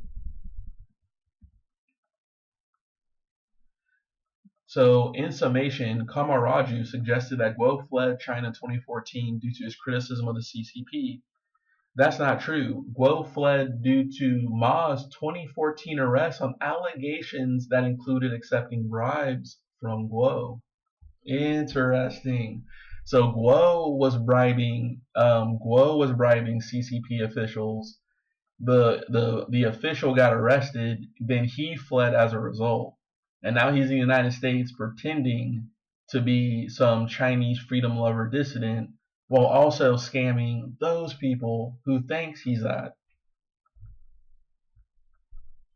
But Guo's ties to Ma suggest Guo was a beneficiary of a corrupt security apparatus he later faulted, part of a faction that lost out in an oh wow, I knew this. I did not even read this article. Wasn't I just saying that? Look at this. But Guo's ties to Ma suggest Guo was a beneficiary of the corrupt security apparatus he later faulted, part of a faction that lost out in an internal CCP power struggle. Finkel hit the point while questioning Duran. To be a billionaire in China requires some connection or help from the CCP, right? Finkel asked Doran, the defense's China expert. Doran agreed. You know Miles Kuo lent money to Ma Jiang's sister, right? Finkel asked Doran. Ma Jiang's sister then spent the money to buy properties. Then Guo bought back those properties from Ma Jiang's sister. Do you know that? And this was designed so Ma Jiang can make profit. Wow. So it's like it's very interesting. It's like the state owns property, and then Guo gave money to this CCP member's sister to launder to the official, so the official could sell the property to Guo. Guo could resell it at profit, and they could split the difference. Is kind of what it's sounding like. So Doran said he knew none of that. Wow. Well, how embarrassing. Could you imagine being the defense, trying to defend Guo, and you gotta look back after being embarrassed like that? When you have to literally say that I had no idea my defendant was working for the Communist Party and working with bribing officials and fled the fled China after that official got arrested for corruption, who I mind you is a part of their security apparatus, intelligence apparatus. How embarrassing. What a circus show. I hope this judge throws the book at Guo. Like they have to make an example out of Guo. So Finkel also used Doran's presence on the stand to ask about a notable item FBI agents found during a search of Guo's home last year. A box with the logo of the People's Liberation Army, the Chinese military, on it. The defense had previously introduced a photo of Lieutenant General Bai Yi, head of the PLA branch purportedly responsible for cyber spying, part of their effort to highlight China's targeting of Guo. Wow. So Finkel of the prosecution also used Doran's presence on the stand. So Doran is the Chinese expert for the prosecution team who are I'm sorry. Finkel is the prosecutor and Doran is the Chinese expert for the defense team defending Guo. So Finkel also used Doran's presence on the stand to ask about a notable item FBI agents found during their searches of Guo's home last year. A box with the logo of the People's Liberation Army. the Chinese military on it. So the defense had previously introduced a photo of Lieutenant General Bai Yi, head of the PLA branch, who was responsible for cyber spying. So part of their effort to highlight China's targeting of Guo, Finkel. So let me see here.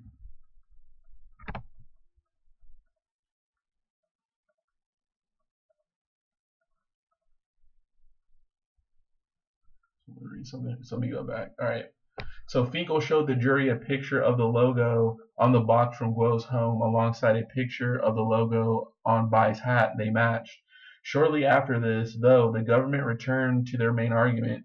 Doran had testified that he was targeted by Chinese agents while living in China. Noting this, Finkel asked the witness if he ever raised money by making false promises online or committed fraud. Doran said he had not. Being targeted by the CCP doesn't give you the license to do those things, does it? The prosecutor asked. No, said Doran. Ooh. Ooh. With the fadeaway. With the fadeaway. And blowing on the fingers while moonwalking backwards. Dang.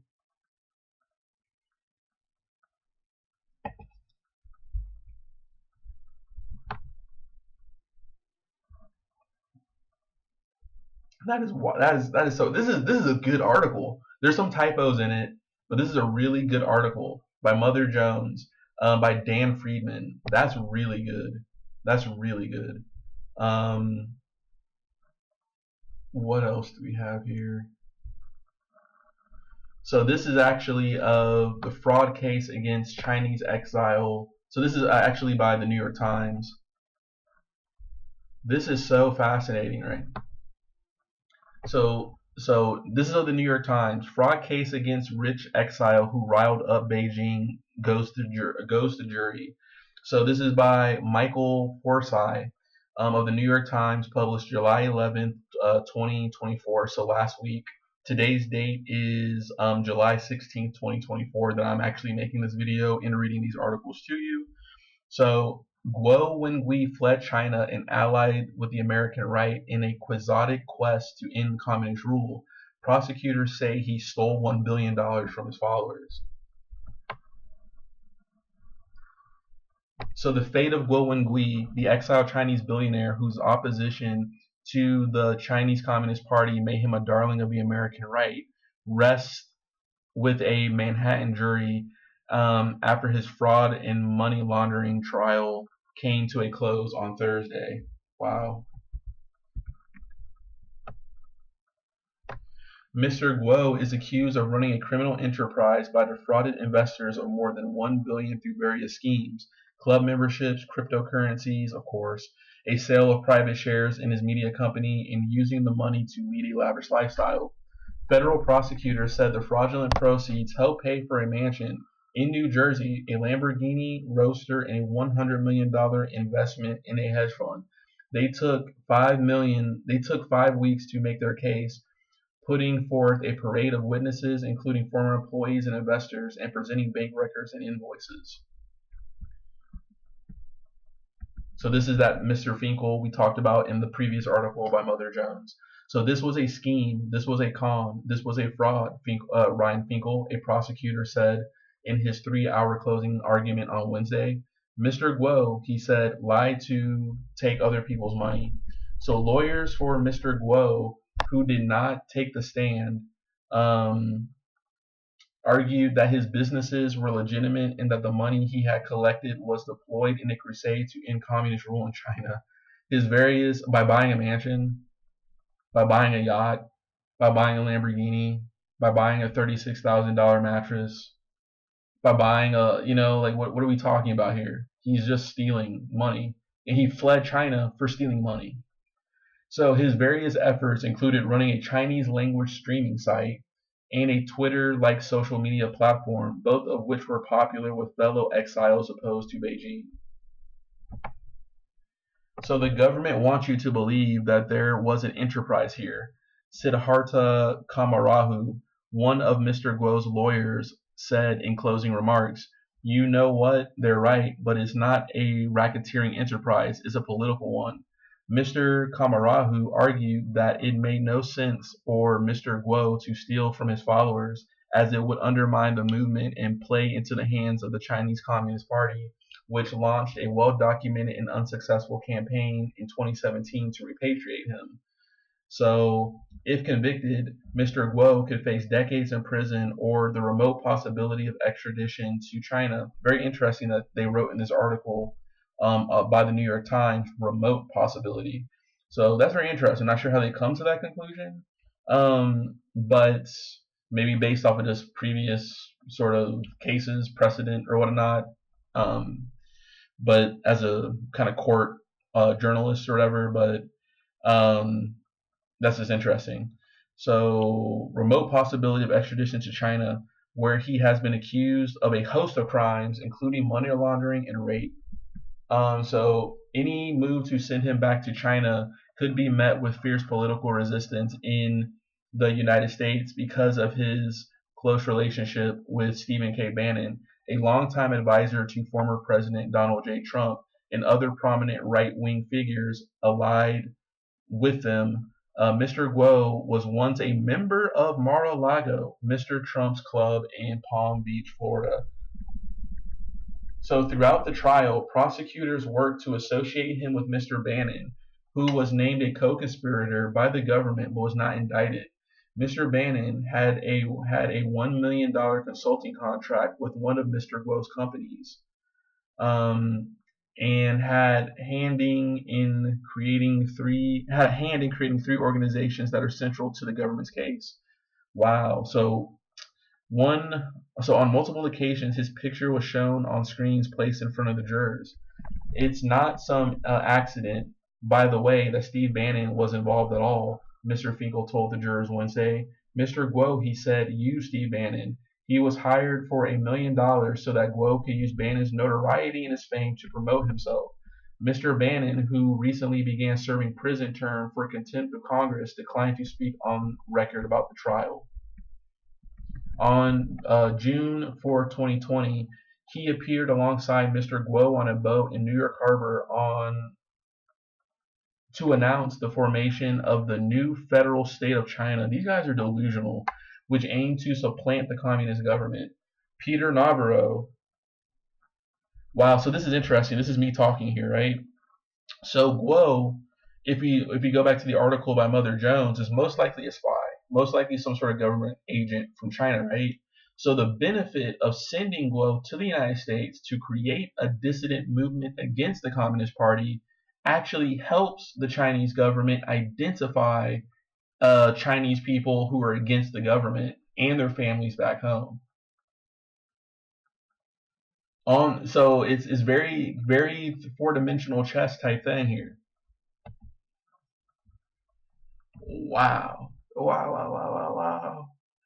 Man.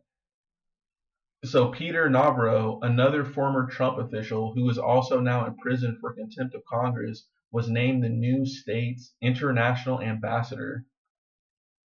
Jeez.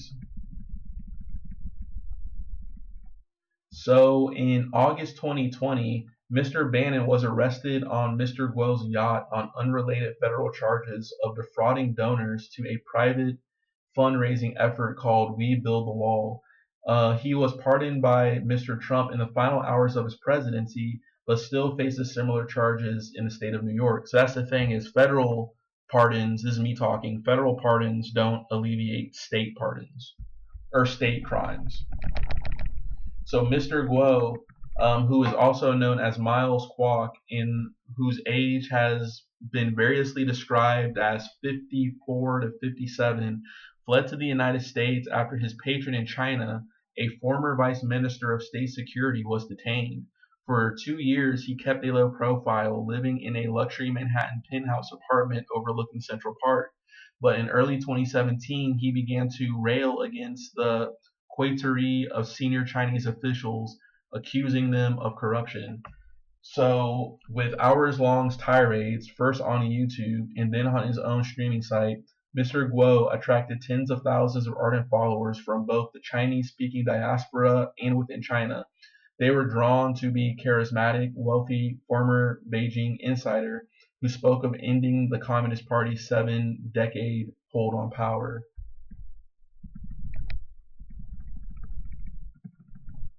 So as officials began to seize Mr. Guo's properties and bank accounts in China and Hong Kong, Mr. Guo turned to those reporters to fund his opulent lifestyle, according to witnesses at the trial. I was really a believer in this movement, said Li Zhu, a Florida real estate agent who sank tens of thousands of dollars into Guo's investments offerings with assurances that Guo would absorb any losses.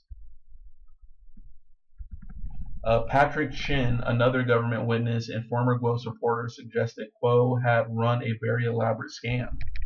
Several of the witnesses called by Mr. Guo's defense team faced withering cross-examinations from prosecutors. At one point, the judge, Annalisa Torres, cautioned a former security contractor for Mr. Guo that he was in danger of incriminating himself with his testimony. Wow. Mr. Guo was arrested at his New York penthouse on March 2023, but despite the dozen charges against him, he has retained fervent supporters around the world.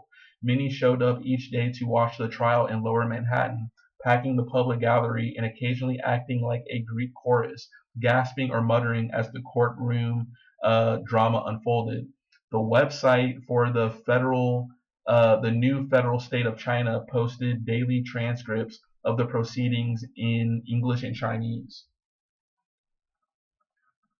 So in May, shortly before the trial got underway, Yvette Wang, Mr. Guo's chief of staff, pleaded guilty to conspiracy to commit both wire fraud and money laundering. Set to be sentenced in September. She was not a witness.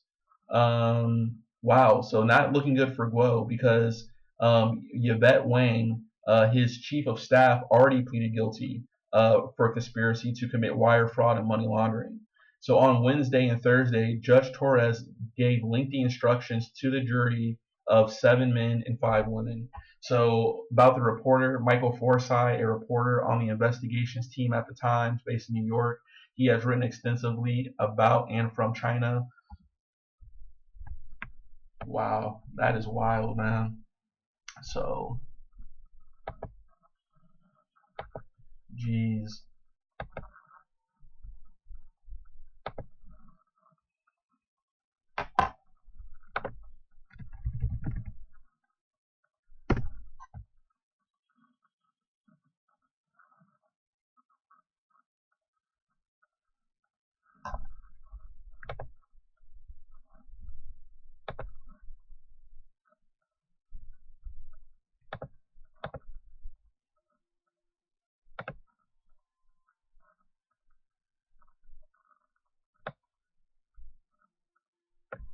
So this is Yvette Wang, and then if we go up here, we can see on. So this is Wang. So Wang pleads guilty before trial. Wow. Very interesting. Very interesting. So Guo and Wang, yada yada. So Wang pleads guilty before trial in the U.S.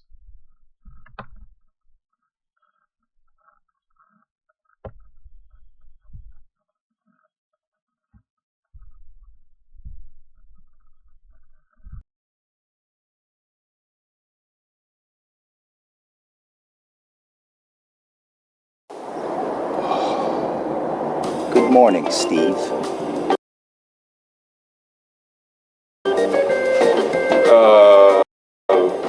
Are you ready for your exit?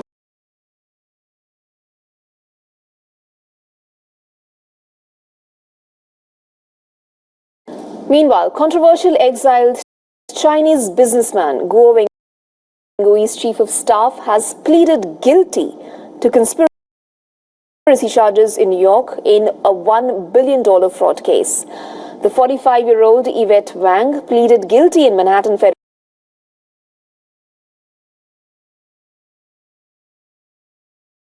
Federal Court to conspiring to commit a wire fraud and money laundering. The plea comes just 3 weeks before she was set to face trial alongside Guo Wengui. Wang has been in custody since Guo and her were arrested in March of 2023. According to her plea agreement, Wang now faces up to 10 years in prison when she goes before the US District Judge for sentencing on September 10th. Meanwhile, Guo Wengui is set to face trial on May 22nd on charges that his accomplices and he defrauded investors in a media company, cryptocurrency and other ventures. According to the indictment, Guo took advantage of his prolific online presence and hundreds of thousands of followers.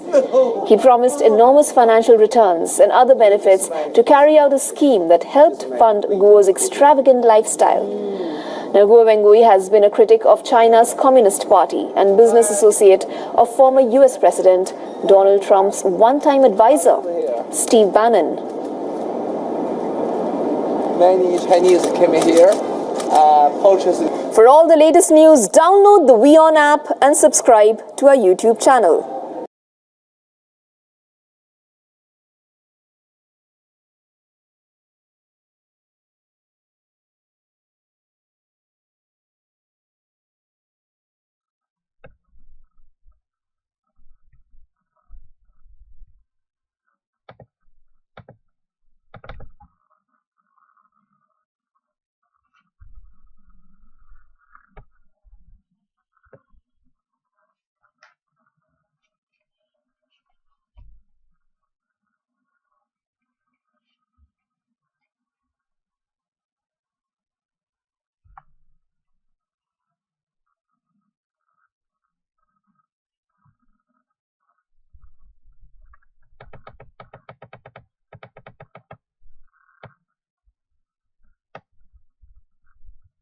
All right, everybody. So I'm gonna wrap this video up here. So I don't think I'm gonna get to the Michael Pat guy because the Guo Wengui stuff is just fascinating, right?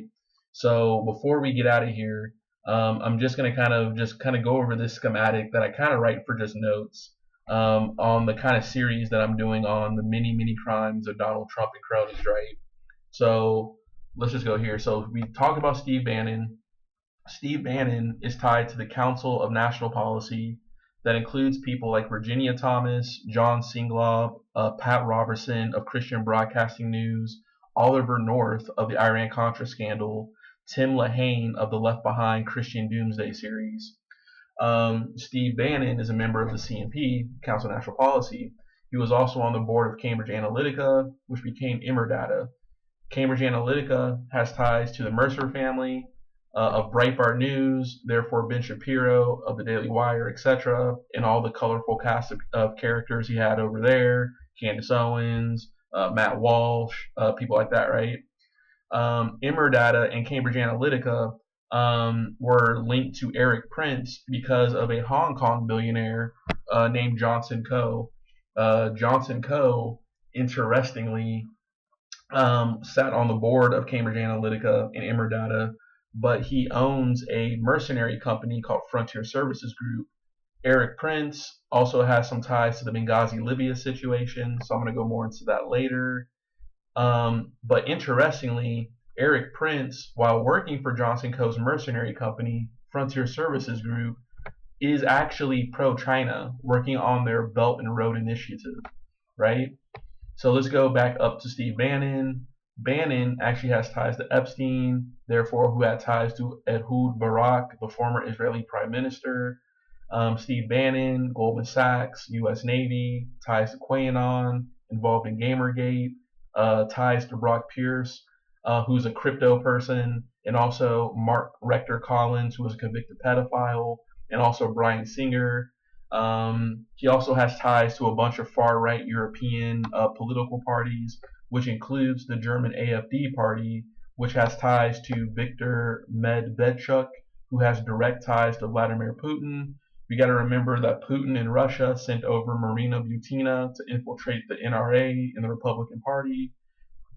Putin, anti-EU, anti-NATO, new Russian Empire, and it goes even more. So I have more videos about a lot of stuff. But today we were talking about Guo Wengui's ties to Steve Bannon. So this one's a pretty long video. I'll put the links and some timestamps. But this was really interesting, guys. So let's go to this one here. I would highly recommend reading the Mother Jones article. So, in summary, Guo Wengui was an associate of Steve Bannon. Guo Wengui is being accused of basically almost ripping off $1 billion from people. He fled China. FBI's prosecutors raided his apartment and found spy equipment and also ties linking him to the security apparatus of China. So he actually might be a spy for China, here to spy on Chinese dissidents by pretending to be like a far right kind of freedom person, but really he's kind of a double agent. But he's also self-interested and also ripping off both sides. So a very interesting case, and I hope he's found guilty, because it's going to be very interesting once he's found guilty what other revelations we're going to find. And this is a big case where this is seriously something that's worthy of a Netflix documentary, something like a true, definitely NBC American Greed episode. This is very compelling, and I think would capture a lot of people's attention. So with that being said, I'm going to wrap it up for this video. And next time, I will get to Michael Pack, because Michael Pack relates to the Michael Guo stuff. All right, thank you, and have a good one. Take care. Please subscribe, like the video, share, etc., etc. I'm just a regular person. I don't do this. I'm not an influencer. I'm not a full-time YouTuber, but I'm just trying to spread the truth and information and fight fascism, fight racism, fight sexism, fight homophobia, fight basically just regressive ideologies out there.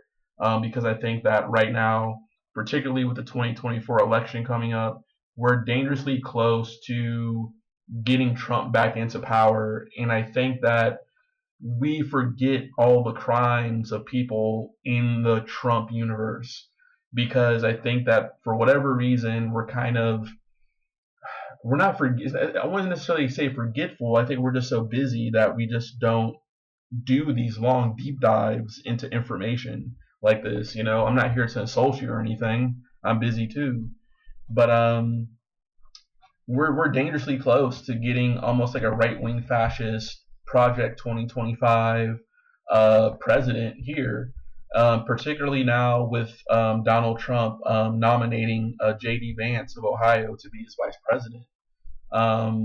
This is straight out of the Heritage Foundation right-wing playbook. And I think because a lot of people are disenfranchised with the system because of COVID, because of all the conspiracy theories online, that it's easy to have sympathy for Trump as if the media is going after Trump. And don't get me wrong, I'm not happy with the media because they haven't really helped anything. Basically, they haven't helped at all. It's commendable that they're trying to fight against him, but the irony is that they still are a part of the establishment in the system, so people are always going to have a hard time believing them. So when Donald Trump gets out of trouble, it actually empowers Trump, and I think people vicariously live through that. I think people, even if they know that Trump is a bad person, everybody knows that they have a little guilty side about them, or rather, how can I put this better? Donald Trump is kind of like the manifestation of rage. He's the manifestation of, even if you are wrong, you have a right to be wrong. And I think that that's what people are double downing on with Trump. It's like, even if you do have regressive ideas or you feel misunderstood for your beliefs or something, it's easy to put Donald Trump in a martyr role, even though he's not that. He is establishment. He donated to Hillary. He knew Epstein. He knew these people.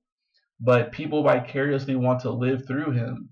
But there's also something kind of punk rock about Donald Trump, not literally, but in almost an analogous term, because Donald Trump, by being a self-ascribed outsider, not an actual outsider, but a self-ascribed outsider, I think he's just able to just help people vicariously get out their rage against these abstract ideas that they don't really understand 100%. Or even if they do understand them, it might check their privilege, or it might check, their preconceived notions about how the world works, and people just don't want that. A lot of people just want cheap food and NFL games and thinking that America is the center of the universe. And they don't want to see how the hot dogs are made. They just want to eat the hot dogs. And that's what Donald Trump kind of represents to me, which is actually going backwards, as a society, I think. It's very nostalgic based. But it also makes people seem more revolutionary than what they really are. It makes them seem punk, like, oh, I like Trump now, or whatever. It's kind of corny. It's just, it's not real progressivism at all. So what? You're a punk rock for fascism? You're a punk rocker, or some cool artsy person for people who say "How Trump" or "They will not replace us"? Like, get out of here. It's never going to be that. But I feel that we've fallen asleep at the wheel as far as left-wing liberals and the left goes and progressives go, because I think that the left in general, regardless of whether you're a left liberal, like a centrist or a moderate or a Democrat or a social democrat or a democratic socialist or beyond, is that sometimes the left wing is very dismissive. It focuses so much on reason, on the facts, sometimes that it forgets that people sometimes just want what I like to call the deification of aesthetics. They just they just want the image. They just want the appearance. They just want the vibe. They don't really care about the information 100%. They don't want their day ruined if it means knowing the truth. They would rather just live in this world of American lily white fence, picket fence, I don't want to know how the meatloaf is made type world without really deep diving into things. And we got to be real too, is that a lot of MAGA is just reactionary. It's reactionary against feminism and the gains of women. It's reactionary against the speculative notion that white people are declining in numbers, which is actually not necessarily true, because the whole notion of race is kind of subjective. You know what I'm saying? They always move the goalposts of what is white anyway, like they've done in the past. So you can make the argument that, a lot of the Hispanics that are coming in here might just end up identifying as white anyway. And so Donald Trump kind of just represents reactionary without any sort of sense of deep thinking, which is kind of scary, because that's exactly what Ronald Reagan did. Ronald Reagan was actually not that smart of a person. He was actually just, he wanted to just eat ice cream and watch movies and just let his administrators just do whatever he want, whatever was the case. As long as Ronald Reagan said the anti-communist stuff, that's all he had to do. But that's another story for another time. But anyways, I'm just going to wrap this up. Thank you for your time. And I'll put the links in, and have a good night. Take care. Bye.